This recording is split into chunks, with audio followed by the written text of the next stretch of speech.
La la la la la la la la la la la la la la.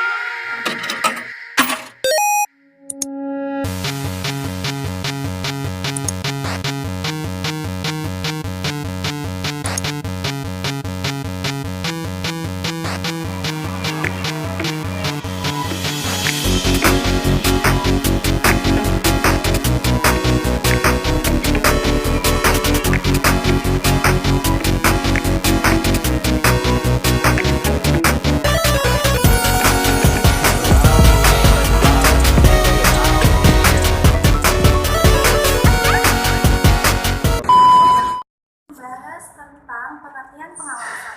Pengertian pengawasan adalah proses dalam menetapkan ukuran kinerja dan pengambilan tindakan yang dapat mendukung pencapaian hasil yang diharapkan sesuai dengan kinerja yang telah ditetapkan. Kembali lagi sama saya. Kali ini saya akan menerangkan tentang tahap proses pengawasan. Itu sebenarnya ada 4 ya teman-teman. Yang pertama adalah penetapan standar.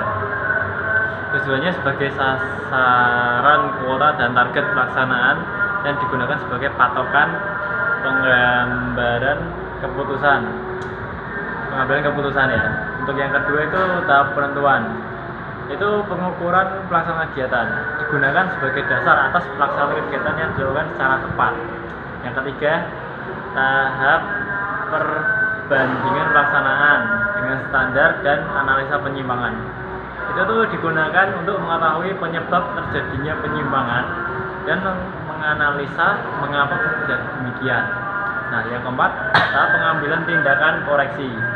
Bila diketahui dalam pelaksanaan terjadi penyimpangan, di mana perlu ada perbaikan dalam pelaksanaan, disitulah tahap pengambilan koreksi dilakukan.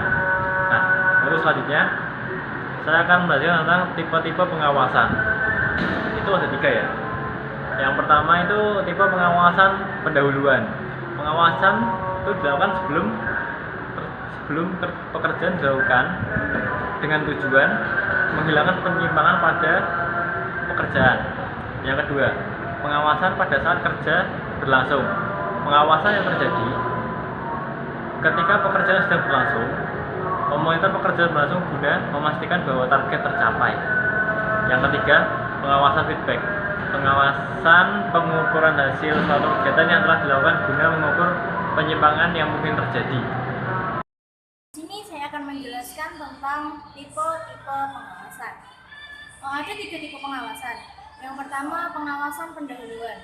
Pengawasan ini terjadi sebelum kerja dilakukan, seperti sumber daya manusia, bahan-bahan baku, dan modal, dan juga sebagainya. Yang kedua, ada pengawasan pada saat kerja dilakukan. Pengawasan ini terjadi ketika pekerjaan dilaksanakan. Memonitor pekerjaan yang berlangsung guna memastikan bahwa sasaran-sasaran telah tercapai. Misalnya seperti para supervisor yang mengarahkan pekerjaan para bawahannya. Yang ketiga, ada pengawasan feedback. Mengukur hasil suatu kegiatan yang telah dilaksanakan guna mengukur penyimpangan yang mungkin terjadi atau tidak sesuai dengan standar atau target. Pengawasan ini dipusatkan pada hasil-hasil historial sebagai landasan untuk mengoreksi tindakan-tindakan di masa mendatang. Nah, selanjutnya adalah pentingnya pengawasan. Ada beberapa alasan mengapa pengawasan itu penting. Diantaranya yang pertama adalah perubahan lingkungan organisasi. Berbagai perubahan lingkungan organisasi terjadi terus-menerus dan tak dapat dihindari, seperti munculnya inovasi produk dan desain baru, ditemukannya bahan baku baru, dan sebagainya. Melalui fungsi pengawasan, manajer mendeteksi perubahan yang berpengaruh pada barang dan jasa organisasi sehingga mampu menghadapi tantangan atau memanfaatkan kesempatan yang diciptakan perubahan yang terjadi. Yang selanjutnya adalah peningkatan kompleksitas organisasi. Semakin besar organisasi, makin memerlukan pengawasan yang lebih formal dan hati-hati. Berbagai jenis produk harus diawasi untuk menjamin kualitas dan profitabilitas tetap terjaga. Semuanya memerlukan pelaksanaan fungsi pengawasan dengan lebih efisien dan efektif. Lalu yang ketiga, meminimalisasikan tingginya kesalahan-kesalahan. Bila para bawahan tidak membuat kesalahan, manajer dapat secara sederhana melakukan fungsi pengawasan. Tapi kebanyakan anggota organisasi sering membuat kesalahan sistem pengawasan pengawasan memungkinkan manajer mendeteksi kesalahan tersebut sebelum menjadi kritis. Nah, selanjutnya ada kebutuhan manajer untuk mendelegasikan wewenang. Bila manajer mendelegasikan wewenang pada bawahannya, tanggung jawab atasan itu kepada bawahannya sendiri tidak berkurang. Satu-satunya cara manajer dapat menentukan apakah bawahan telah melakukan tugasnya adalah dengan mengimplementasikan sistem pengawasan. Komunikasi yang selanjutnya adalah komunikasi dan melihat informasi dan mengambil tindakan koreksi. Langkah terakhir adalah membandingkan petunjuk dengan standar, penentuan apakah tindakan koreksi perlu diambil dan kemudian pengambilan tindakan. Selanjutnya saya akan membahas tentang perancangan proses pengawasan. William Hahnemann menetapkan prosedur sistem pengawasan di mana dikemukakan 5 jenis pendekatan, yaitu yang pertama merumuskan hasil yang diinginkan, yang dihubungkan dengan individu yang melaksanakan. Yang kedua, menetapkan petunjuk hasil dengan tujuan untuk mengatasi dan memperbaiki penyimpangan sebelum kegiatan diselesaikan, yaitu dengan pengukuran input, hasil pada tahap-tahap awal, gejala-gejala yang dihadapi, dan melihat kondisi perubahan yang diasumsikan. Yang ketiga, menetapkan standar petunjuk dan hasil dihubungkan dengan kondisi yang dihadapi. Yang keempat, menetapkan jaringan informasi dan umpan balik, di mana komunikasi pengawasan didasarkan pada prinsip manajemen by accession, yaitu atasan diberi informasi bila terjadi penyimpangan. Yang terakhir, yang kelima, menilai informasi dan mengambil tindakan koreksi. Selanjutnya ada pengawasan strategik. Bidang strategik yang dapat membuat organisasi secara keseluruhan mencapai sukses, yaitu yang pertama ada transaksi keuangan. Transaksi keuangan sendiri ada analisis laporan keuangan. Analisa laporan keuangan merupakan proses yang penuh pertimbangan dalam rangka membantu mengevaluasi posisi keuangan dan hasil operasi perusahaan pada masa sekarang dan masa lalu, dengan tujuan untuk menentukan estimasi dan prediksi yang paling mungkin mengenai kondisi dan kinerja perusahaan pada masa mendatang. Transaksi keuangan selanjutnya ada manajemen kas dan pengelolaan biaya. Pengawasan strategik yang kedua ada hubungan manajer dan bawahan. Hubungan antara manajer dan bawahan juga harus baik dan terjaga. Sebisa mungkin ada hubungan dua arah antara manajer dan bawahan, bukan hubungan searah di mana manajer terus-terusan memberi perintah kepada bawahan tanpa mau mendengar keluh kesah dan perasaan bawahannya. Bila ada hubungan harmonis seperti keluarga dalam suatu perusahaan, maka akan tercipta tim kerja yang solid dan kuat dalam menjalankan perusahaan.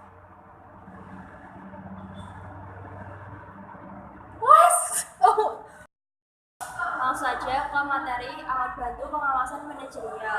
Alat bantu ini terdiri dari dua.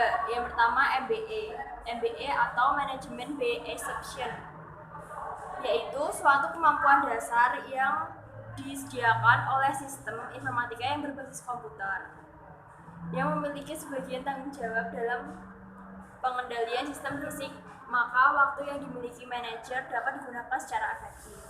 Pada MBA, seorang manajer dapat melakukan pendahuluan atas bagian yang menjadi tanggung jawabnya.